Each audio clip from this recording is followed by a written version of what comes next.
चला तर मंडळी, आज बनवूया मस्त असे स्ट्रीट स्टाईल व्हेज मोमोज। तर त्यासाठी लागणारं साहित्य इथे मी बारीक चिरलेला कोबी, गाजर, कांदा, लसूण, हिरवी मिरची आणि आलं घेतलेलं आहे। आता फोडणी घालून घेऊया। कढईमध्ये 1 चमचा भरून तेल टाकलं। हिरवी मिरची, आलं, लसूण हे सर्व छान परतून घ्यायचं। ह्यामध्ये कांदा टाकून घ्यायचा। गॅसची फ्लेम मीडियम टू हाय ठेवायची आणि हे सर्व छान परतायचं।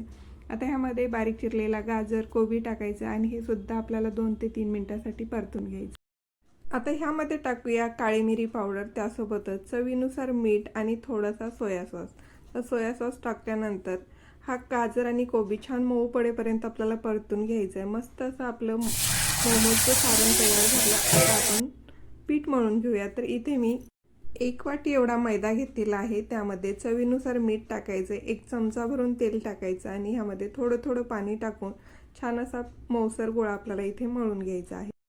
आता लगेच आपण मोमोज बनवून घेऊया। तर इथे मी अगदी छोट्या छोट्या लाट्या लाटून घेतलेल्या आहेत आणि ही लाटी लाटत असताना मात्र अगदी पातळ लाटायची आणि अशा पद्धतीने इथे मी सर्व मोमोज बनवून घेतलेले आहेत। आता आपल्याला मोमोज वाफवून घ्यायचे आहेत। मस्त असे मोमोज आपले इथे तयार झालेले आहेत।